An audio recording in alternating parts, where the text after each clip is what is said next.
ამ ვიდეოში ვისაუბრებ წილადებზე, ერთი-ორი სიტყვით. ზოგადად წილადი რა არის? დაახლოებით მეხუთე კლასში პრინციპში დაახლოებით არა უკვე ვიწყებთ წილადების სწავლა, შეიძლება მეოთხეშიც რაღაცა დოზით და უკვე მეექვსე კლასიდან ვიწყებთ ხოლმე წილადებზე მოქმედებების სწავლას, ხო? ეს არის შეკრება, გამრავლება და ასე შემდეგ, ხო? და მოდი უცბად ვნახოთ რა არის წილადი, ხო? ანუ გასაგებია რომ რატო გაჩნდა რა, ანუ რა საჭიროებაა საერთოდ წილადების, ხო? უბრალოდ არ შეიძლება ჩვენ ნატურალური რიცხვებით ვიწყებთ, ხო, საერთოდ პირველივე კლასიდან ჩვენ შეხება გვაქვს ნატურალურ რიცხვებთან, ხო? 1 2 3 და პრინციპში ნულიც როგორც არაფერი, ყოველთვის ვიცით, ხო? როგორც რიცხვი უკვე ალბათ პირველივე კლასში მის შესახებ ვიღებთ ინფორმაციას. თუმცა თუ ნულს არ ჩავთვლით, თავიდან რამდენიმე კლასი მხოლოდ ნატურალურ რიცხვებთან გვაქვს შეხება, ხო? ნატურალური რიცხვები არის რიცხვები, რომლებსაც თვლის დროს ვიყენებთ.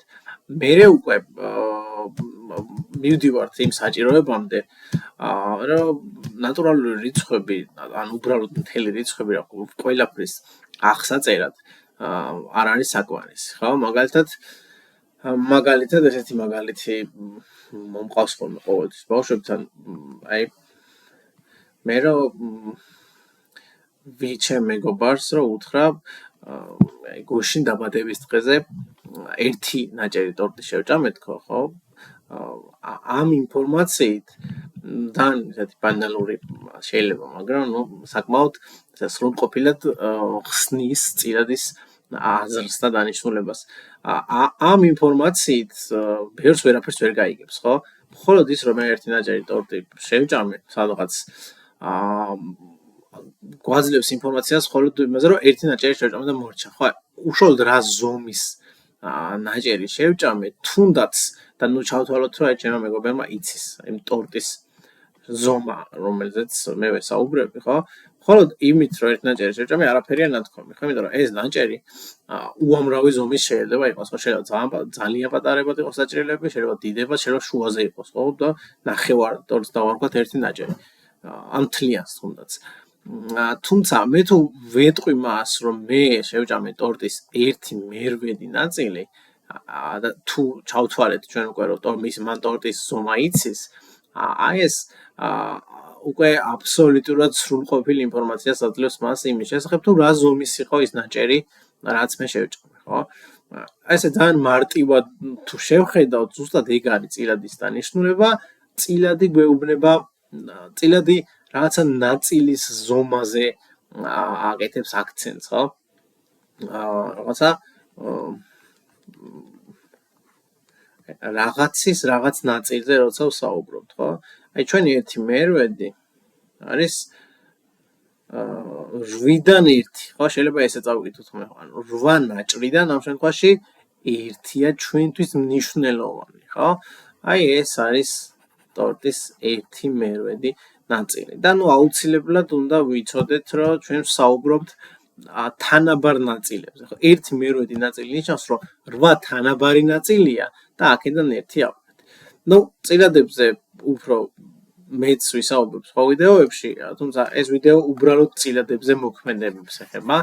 ამ ვიდეოში მხოლოდ ვისაუბრებთ შეკრებას და გამოკვლევას, ხო? აი წარმოვიდგინოთ, ხო ეს ნახატი უნდა წამეშალა. ანუ წარმოვიდგინოთ, რომ ეს არის ერთი მერვედი ნაწილი, ხო, რაც არის გაფერადი. წარმოვიდგინოთ რა ერთი მერვედი ნაწილია გაფერადებული. მოდი აი ყვითლად გავაფერადოთ, ახლა უკვე 2 ცალი. ან მოდი აი 3 ცალი, ხო? 3 ნაჭერი გავაფერადოთ. რა ნაწილია ეს ყვითლად რა ნაწილია გაფერადებული, ხო? გასაგებია რომ ისევ 8 არის სულ და 8-დან რამდენია გაფერადებული? 3, ხო?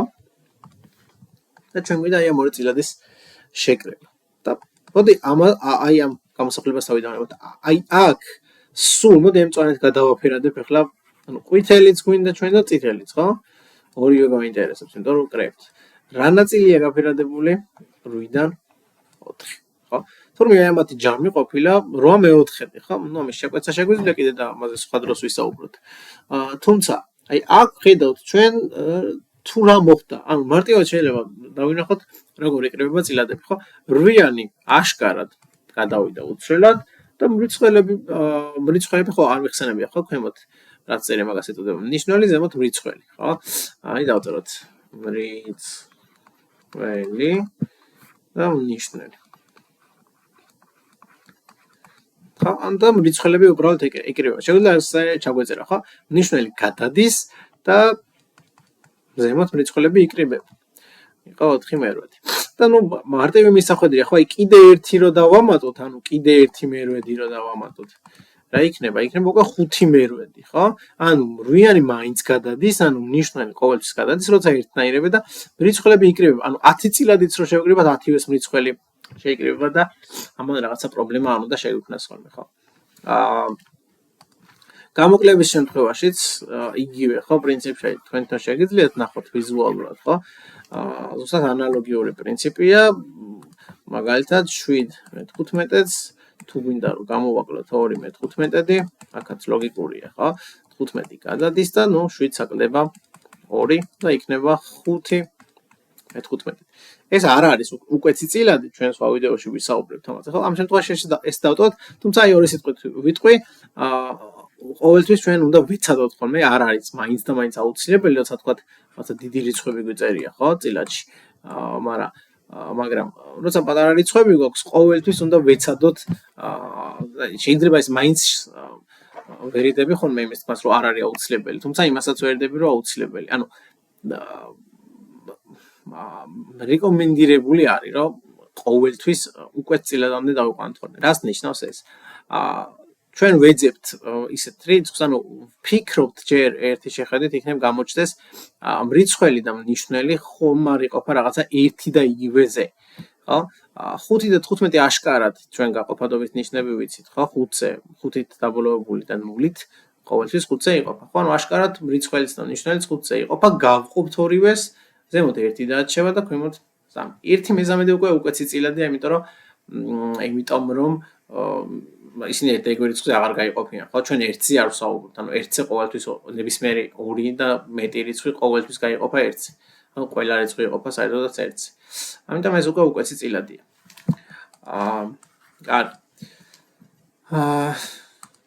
შერეული რიცხვები ვახსენოთ ახლა შერეული წილადი ეწოდება წილადს რომელსაც მთელი ნაწილიც აქვს და წილადიც ცალკე 2.2 მაგალითად ხო ეს გვეუბნება რომ აი 2 რაღაც მაგალითად 2.2 ტორტი შევჭამე ნიშნავს 2 ტორტი შევჭამე და კიდე 2/3 ხო ანუ მთელი აი ეს არის მთელი და მწვანე ფერში აი ეს არის ნაწილი ხო ეხლა როგორ შევკრიბოთ შერეული წილადები იმისთვის რომ შერეული წილადები შევკრიბოთ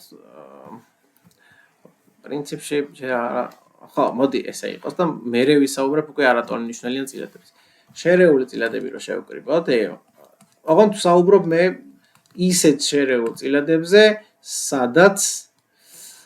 სადაც ნიშნულები არის ერთნაირი ისე ხო აქაც ძალიან მარტივად ალბათ თქვენაც მიხვდებოდით თელები იკრიბება ანუ თელს თელი ემატება იქნება 5 მთელი გასაგებია ხო 2 მთელი რაღაცას პლუს 3 მთელი რაღაც ნუ 5 მთელი რაღაც უნდა იყოს ხო 5 მთელი და ნუ წილადებს ისე შეკრებთ აი ცალკე რო შეგვიკრიბა 1/3 პლუს 1/3 ხო იქნებოდა 2/3 ეს შეიძლება ცალკე გააკეთოთ ხოლმე თუმცა არ ვიცი ამის საჭიროება რა უნდა იყოს 2/3 ხო აი ეს არის საბოლოო პასუხი და ნუ გამოკლებაზეც გასაგებია რომ ზუსტად იგივე ნაირად იქნება ყველაფერი აი მაგალითად დავწეროთ მაგრამ 4.7 გამოვაკლოთ 2.4